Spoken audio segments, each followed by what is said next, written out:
You ever seen a man so rich he forgets what it means to be decent?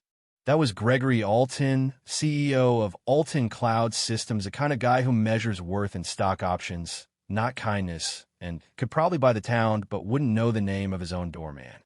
It was the first weekend of December, right outside Flagstaff, Arizona, and he'd gone all out for his annual executive retreat, 4 acres, 7 bedrooms, a wine cellar, and this marble and oak chessboard set dead center in the hall, just to remind everyone whose name was on the gate. The guests were top executives, their spouses, a few LA partners, and the staff, well, they might as well have been furniture for all anyone noticed. Except one Camille R. Bennett.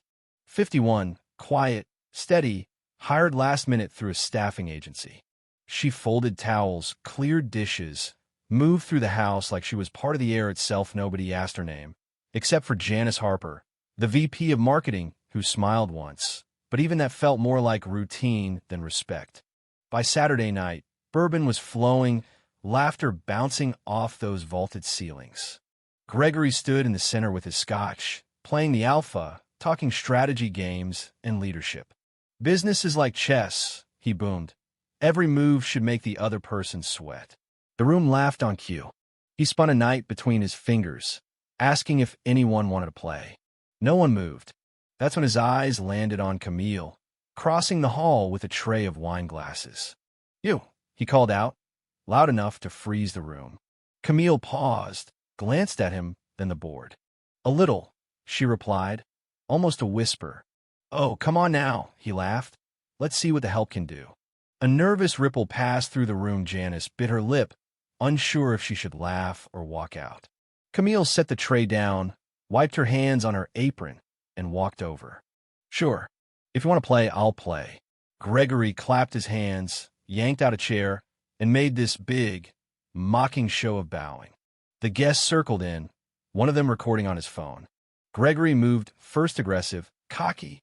Camille didn't rush, didn't smile, just watched, her hands folded, like she had all the time in the world. The laughter faded. Her stillness changed the air.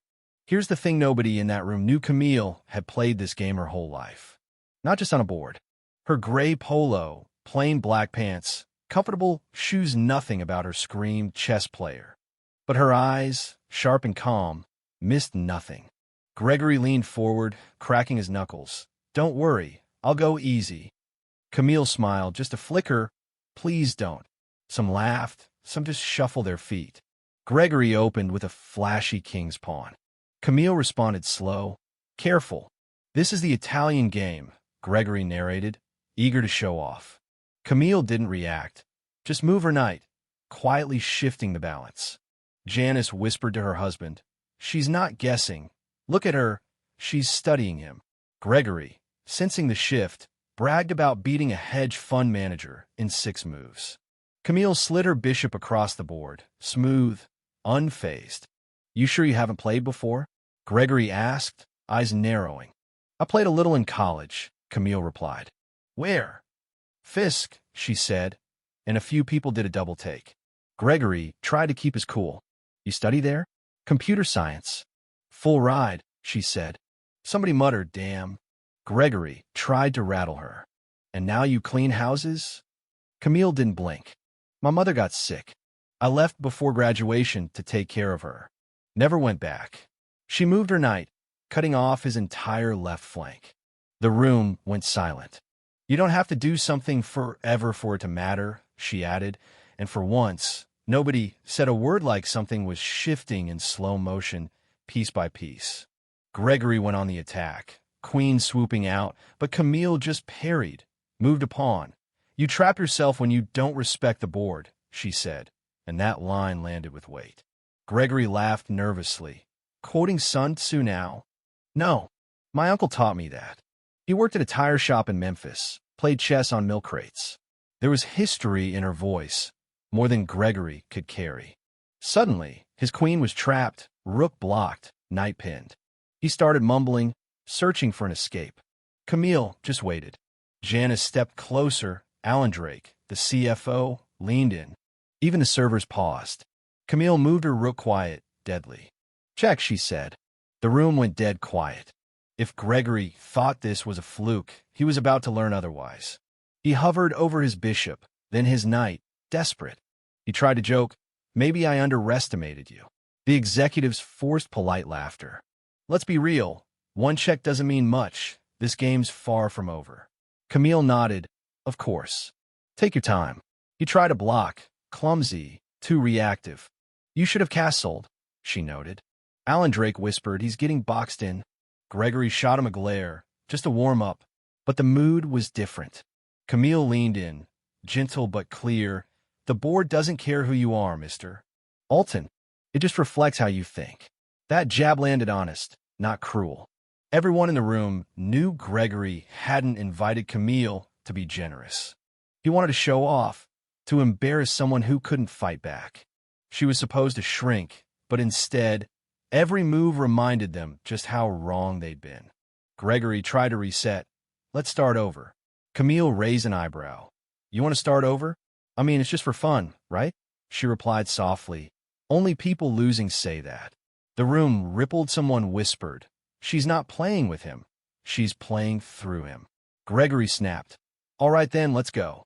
Camille's knight slipped in, pinning Gregory's rook.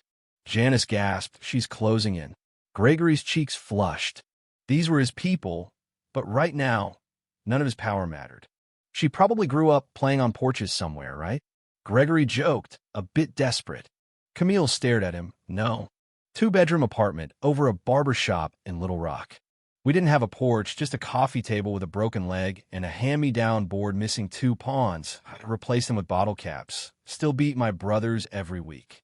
That wasn't just a comeback. It was a reminder she learned this in places Gregory never even imagined. By now, his right side was exposed. "Check again," Camille said, soft but final. Gregory tried to act casual, sipped his scotch. "Y'all act like she's Magnus Carlsen or something." Nobody laughed. Camille slid her queen to g5, pinning his knight and rook, king exposed. Alan muttered, "She's suffocating his defense." Janice nodded. "She's not rushing. That's what makes it worse." Gregory moved a pawn in desperation. Camille's rook cut in, double threat. "Check in 2. Someone whispered, "Damn." Gregory grit his teeth. "You trying to prove something?" Camille leaned back. "No, just tired of pretending I don't know how to win." The weight of it landed heavy. Gregory scrambled, moved his bishop. Camille didn't flinch. "3 moves," she said, then slid her queen forward, calm as sunrise. "Checkmate." The room gasped. One assistant dropped their drink. Gregory stared at the board, hand frozen, nowhere to run, nowhere to hide. Camille stood, deliberate, reset the pieces, her dignity undisturbed. Gregory just stared, stunned. "This wasn't how it was supposed to go," he mumbled. Camille replied, "I know. That's the problem." She walked away, back to the kitchen. The silence she left was louder than any applause. Janice found her later, tried to apologize for Gregory's behavior, but Camille just shrugged. "It's all right. You've been invisible in nicer rooms than that." Janice admitted, "You didn't just beat him. You carried yourself with more class than half that room." Camille smiled, "Thanks. But respect's only worth something if it changes behavior." Meanwhile, Gregory stood by the fireplace, untouched, drink in hand, mind racing not just about losing, but about what that loss revealed. He couldn't joke it away, couldn't spin it. Camille's quiet truth had said everything. Next morning, brunch was hushed, nobody quite looking at Gregory. Everyone suddenly seeing Camille. Alan even asked if she'd ever considered coaching chess. She just smiled, "Not really." Gregory called her over, voice low. "I owe you an apology. What I did yesterday wasn't just a bad jokey, it was disrespectful. I thought I was being clever, I wasn't." Camille nodded. "You didn't respect the board. Or me. That's what hurt." Gregory looked shaken. "You're right. I've spent years thinking I see people clearly, but maybe I've just been looking through them." Camille nodded. "Seeing people starts with looking without judgment." As everyone packed up, Janice caught Camille one more time. "You don't need to play for applause. You already earned something more valuable." "What's that?" Camille asked. "Respect, the kind that changes how people move." Camille smiled. "Maybe, but respect only matters if it sticks."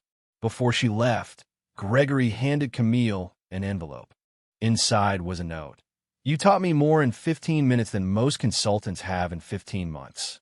Thank you for playing the game and for winning it with grace. There was a check, too, but Camille didn't need it to know she'd already won. The estate emptied. The guests left quieter than they'd arrived, and Camille, before leaving, paused by that chessboard white and black pieces waiting, equal until someone makes the first move. In Flagstaff, Gregory sat in his office Monday, not telling the story, just quietly starting a new professional development program for support staff, tuition reimbursement included. Camille kept working, kept moving, but now people saw her and maybe, just maybe, they started seeing each other too. That's the thing about a chess game, or life. Real life strips away titles, wealth, ego. It comes down to how you move when nobody's watching. So here's the question: how do you treat the people you're not supposed to notice? When it's your turn to move, do it with humility. Because respect isn't given for show, it's earned in the quiet moments, when the only person watching is you.